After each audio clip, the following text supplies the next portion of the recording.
বেআইনিভাবে বাংলাদেশিদের অনুপ্রবেশের অন্যতম নিরাপদ স্থান হয়ে উঠেছে দক্ষিণ দিনাজপুর। কেননা এমনই একটি তালিকা ইতিমধ্যেই জেলাশাসকের কাছে জমা পড়েছে। একাধিক বাংলাদেশি ভারতে অবৈধভাবে অনুপ্রবেশ করে জেলায় গা ঢাকা দিয়ে রয়েছেন। জেলাতে কম বেশি প্রায় 10 থেকে 12 জন এমন বাংলাদেশি ও রোহিঙ্গার খোঁজ মিলেছে ইতিমধ্যেই।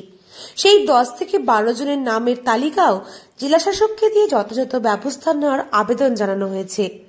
আশঙ্কার বিষয়, যে কয়েকজন বাংলাদেশি অবৈধভাবে এপারে এসে ধরা পড়েছে তার চেয়ে অনেক বেশি সংখ্যায় গোপনে ভারতে ঢুকে পড়েছে বলে গোয়েন্দা সূত্রের খবর।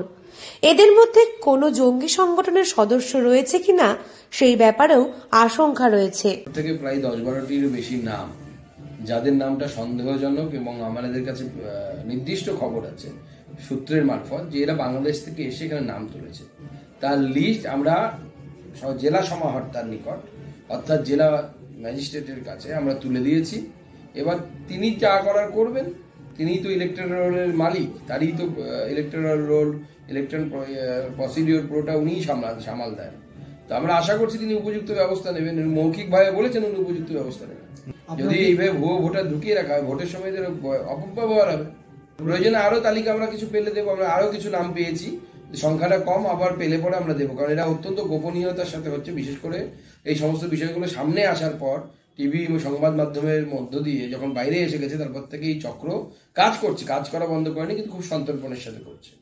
গ্রেফতার হওয়া ধৃতদের জিজ্ঞাসাবাদে নানা অসঙ্গতিপূর্ণ কথাবার্তা সামনে আসতেই সন্দেহ বেড়েছে পুলিশের।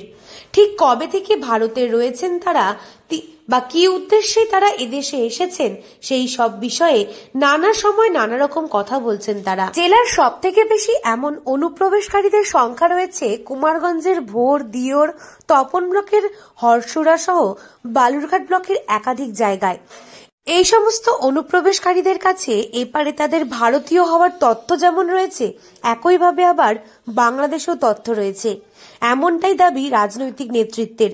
পাশাপাশি আরো দাবি আরো 4-5 জনের নামের তালিকা মিলেছে। আরো কিছু নামের তালিকা পাওয়ার কথাও রয়েছে।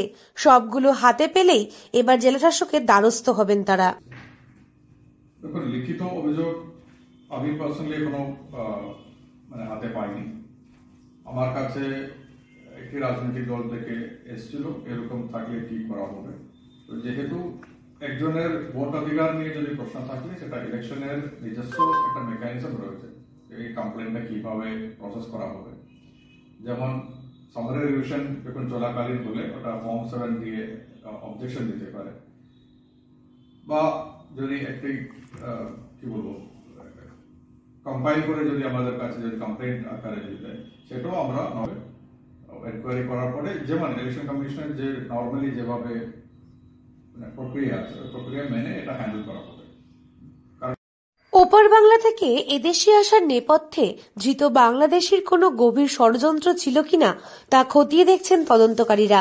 তাদের জিজ্ঞাসাবাদ করে এপারে আসার প্রকৃত কারণ জানার চেষ্টা করা হচ্ছে বলে জানিয়েছেন ডিএসপি বিক্রম প্রসাদ। আগামী দিনে অনুপ্রবেশ আরো বাড়বে বলেই আশঙ্কা করছেন তারা। এমন পরিস্থিতিতে সীমান্তে বাড়তি নজরদারি চালাচ্ছে বিএসএফ। সজাগ রয়েছে পুলিশ প্রশাসনও। দক্ষিণ দিনাজপুর থেকে সুস্মিতা গোস্বামী রিপোর্ট, লোকাল 18 বাংলা।